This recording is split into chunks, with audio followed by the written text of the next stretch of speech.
نبی کریم صلی اللہ تعالی علیہ وسلم نے جب دیکھا کہ مکے کی گلیوں میں مسلمانوں پہ جو ظلم و ستم ہو رہا ہے، کہیں بلال کو کوڑے لگ رہے، کہیں عمار ابن یاسر کو آگ میں پھینکا جا رہا ہے، کہیں یاسر و سمیہ کو 2 ٹکڑے کیا جا رہا ہے، کہیں زنیرہ کی آنکھیں نکالی جا رہی ہیں، اور پھر مصطفیٰ کا اپنا حال یہ ہے کہ باہر جاتے ہیں تو کبھی کانٹے ہیں، کبھی پتھر ہیں، جس میں اقدس سے خون بہتا ہے، کپڑے پھٹ جاتے ہیں۔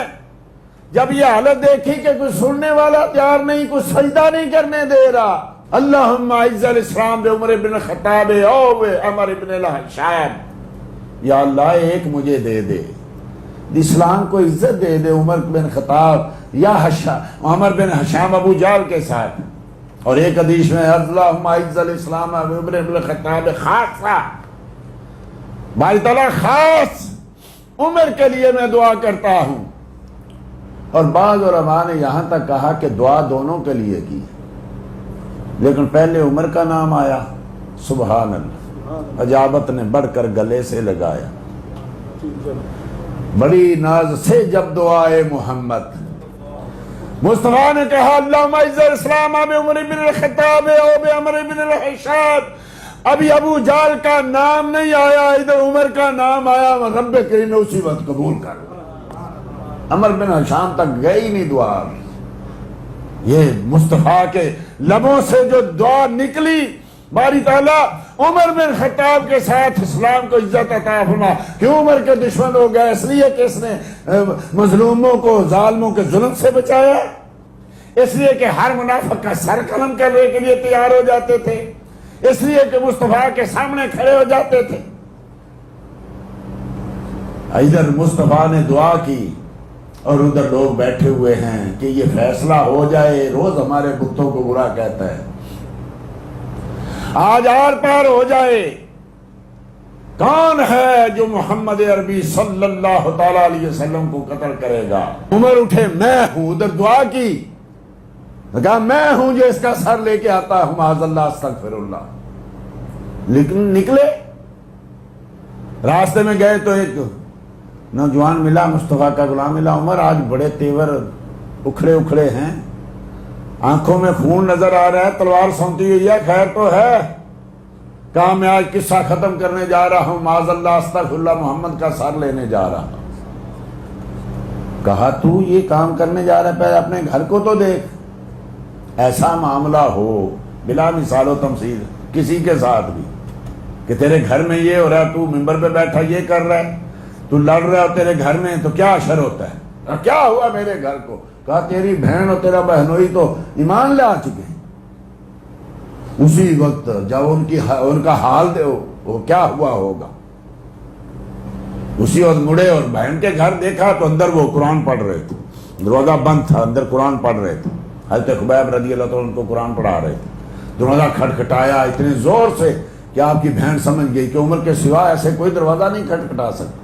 حضرت خبیب کو چھپایا اور جو وہ لکھا تھا جس میں اس کو بھی چھپایا۔ جلدی جلدی جب دروازہ کھولا تو عمر سے کیا کر رہے تھے، کیا پڑھ رہے تھے؟ میں اپنی باتیں کر رہے تھے۔ کہا نہیں تم کچھ اور کر رہے تھے۔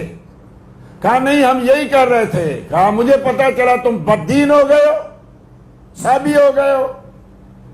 کہا عمر ہم نے حق قبول کیا ہے، ہم سابی نہیں ہوئے، بددین نہیں ہوئے، ابھی تو دین والے ہوئے ہیں۔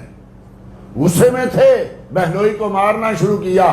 وہ بہن ان سے تو پورا مکہ ڈرتا تھا، بہن تو ویسے ہی بہن ہوتی ہے۔ وہ آگے بڑھی، کہا عمر اگر یہ حق ہے تو میں اس حق کو قبول کرتی۔ آپ نے تھپڑ مارا، گر پڑی، پیشانی پھٹ گئی، خون بہنے لگا، پھر آگے ہو کے کھڑی ہو گئی۔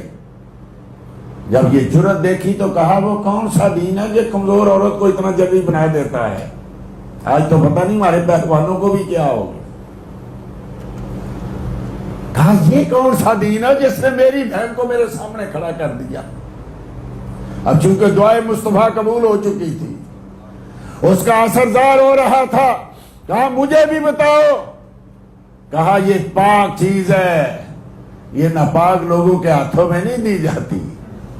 چلو پہلے ان کو وضو کروایا، وضو کرا کے پھر وہ پڑھنا شروع ہوئے، سبحان اللہ، وہ پڑھتے جا رہے ہیں، ادھر عمر کے سارے داغ دھلتے جا رہے ہیں۔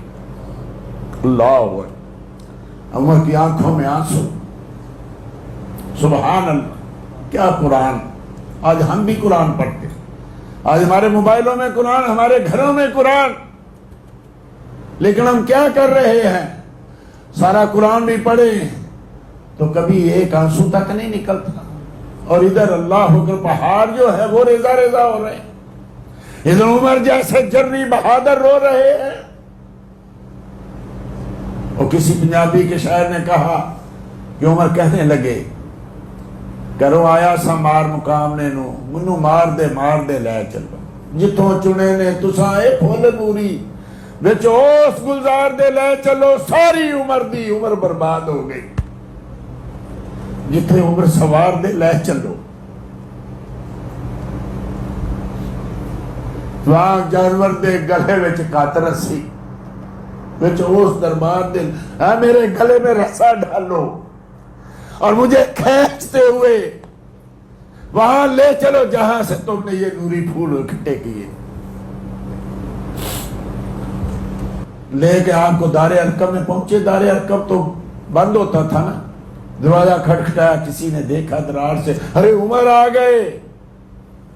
ایک دن پہلے اللہ اور اللہ کے رسول کے شیر اسد اللہ و رسول ہی امیر حمزہ رضی اللہ تعالی ایمان لائے تھے، آج یہ دعا قبول ہو گئی۔ کام گئے صحابہ، یہ کیا بن گیا؟ عمر آ گئے، کس نے بتا دیا ان کو یہ راستہ؟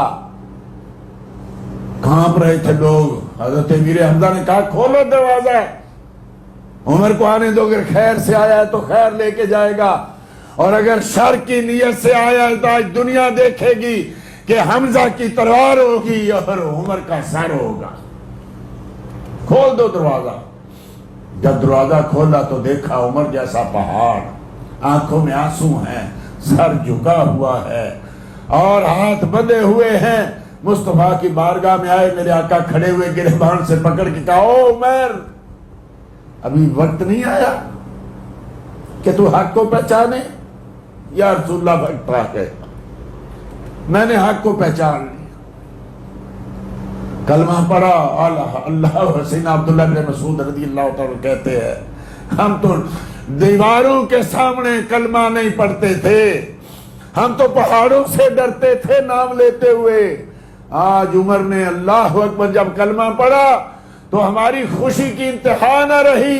عمر نے عرض کی، یا رسول اللہ، کیا ہمارا اللہ سچا نہیں ہے؟ کہا سچا ہے، ہمارا دین سچا نہیں، سچا ہے، آپ سچے نہیں، سچا ہوں۔ جب دین سچا، اللہ سچا، میرا محبوب سچا، تو ہم ڈر کے کیوں رہیں؟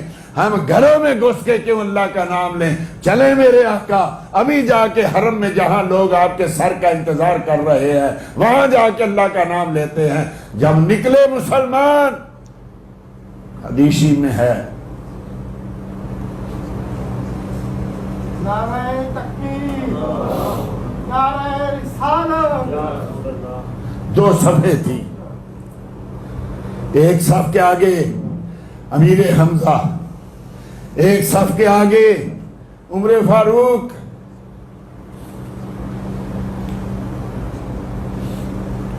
درمیان میں میرے آقا۔ کہتے ہیں عبداللہ بن مسعود کہتے ہیں، جب ہم نے نعرہ مارا تو دیکھا کہ مکے کے پہاڑ ہل رہے ہیں، مکے کے در و دیوار ہل رہے ہیں۔ وہ وہاں سر کا انتظار کر رہے تھے، جب دیکھا کہ جو سر لینے گیا تھا وہ سر دے کے آ رہا ہے، بھاگ گئے کافر۔